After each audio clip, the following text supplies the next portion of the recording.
everyone.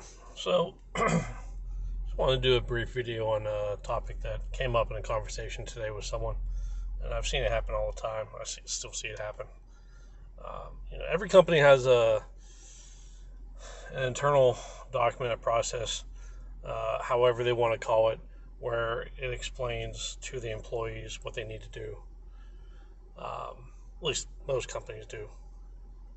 I've discussed it multiple times in many videos about quality management system and document control and all that fun stuff. But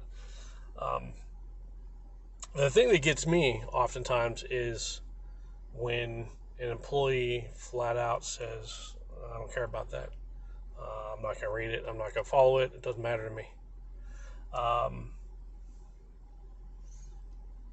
And sometimes that could be even a leader.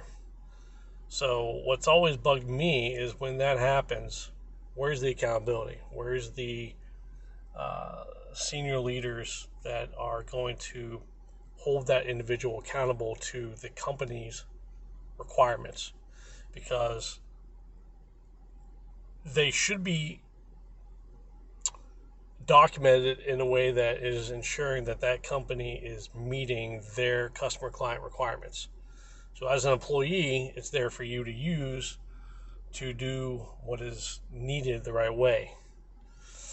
And every company is going to be different. Every company's requirements are different, and how their processes, procedures, documents are written are going to be different. But flat out saying I'm not interested, I don't care, I don't have to follow it, doesn't matter to me, is wrong at any level. If you get all the way up to senior directors, vice presidents, and CEO level, I'm not sure how the company is going to survive long term with that type of mentality.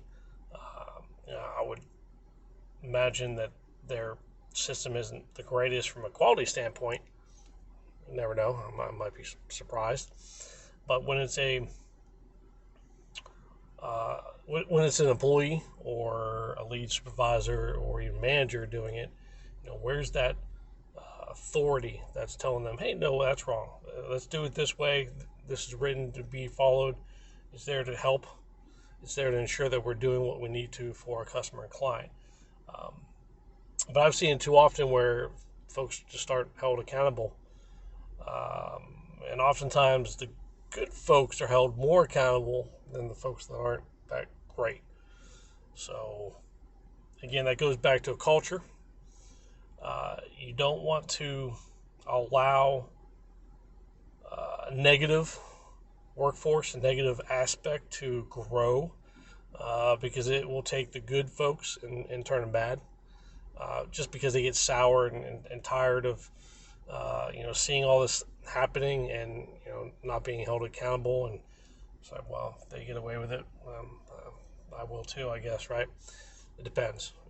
I'm just throwing stuff out there right now. Mindset might be different for different people, but I see it happen too often and allowed to happen too often, and I don't understand why. It's bad for business, in my opinion. It's bad for all employees at all levels, and it doesn't help the customer or client, because when you have that type of attitude, type of workforce, it will get out to the customer and client eventually, through what you are doing for them, your service or the product you're making or whatever it may be. So I just want to throw that thought out for folks to think on, maybe comment on, why it happens, why is it allowed. I have no idea. Maybe you have some thoughts on it.